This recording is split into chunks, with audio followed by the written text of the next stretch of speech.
We often tend to hide behind our weaknesses, disabilities, handicaps, or mourn over them our whole life through. Dr. Stephen Hawking, one of the greatest scientists of this century, did not do so. In spite of suffering from a very rare and dreaded disease, Dr. Hawking continued his research undaunted. His exemplary courage should inspire us to do our best even under trying circumstances. He passed away on March 14, 2018. Exactly 300 years after the death of the great scientist Galileo, Dr. Stephen Hawking was born in Oxford, London on the 8th day of January 1942.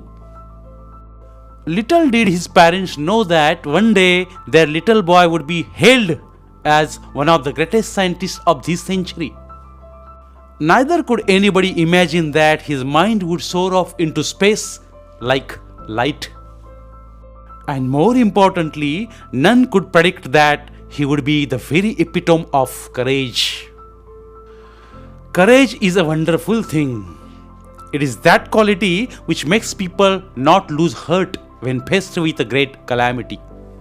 It would not be an exaggeration to say that Dr. Stephen Hawking, a living legend of cosmology, is the very personification of courage and hope. Except his mind, his whole body is bound to a wheelchair, thanks to a cruel quirk of fate. Yet, he is one of the greatest scientists of this century. An average child, Stephen grew up to be a normal teenager, full of mischiefs and lots of love for music and mathematics. Even though his father wanted him to study medicine, he was bent on studying mathematics. The University of Oxford at that time did not have a course in mathematics, so he opted to study physics instead. At the age of 17, Stephen started noticing that he was becoming increasingly clumsy and even fell down a couple of times for no reason. This perplexed him and he went to see his family doctor, who diagnosed him as suffering from an extremely rare disease, ALS or LOU, Gary's disease, that affects the nervous system and eventually weakens all the muscles of the body. Stephen says that even as a child, his muscle coordination was nothing to write home about. He recollects that his handwriting would send his teacher into a fit of frenzy. Nor was he inclined towards sports.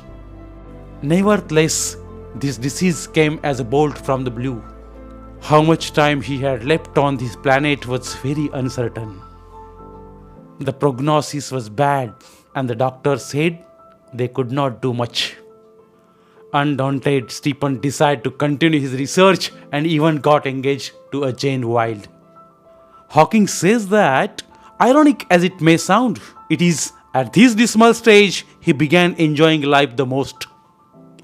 This, he says, was because he started living life for the moment and continued his doctoral research work with renewed vigor.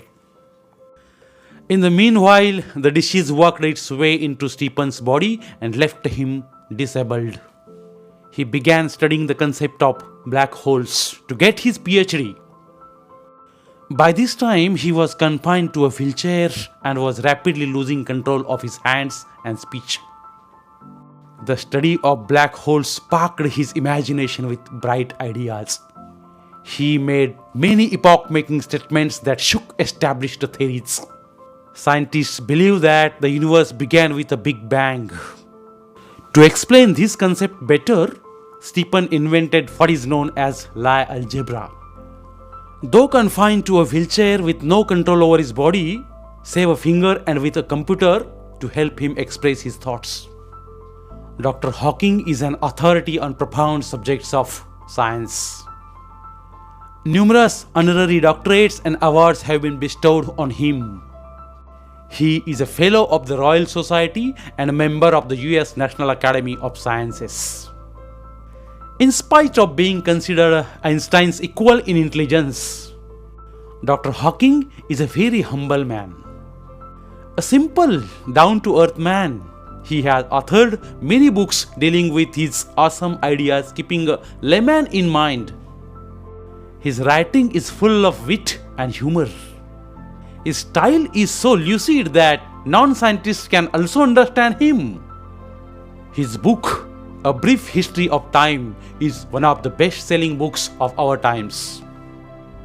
On being asked how he feels about having the dreadful ALS, Dr. Hawking, the quintessence of optimism and hope, says, "Not very different from the rest.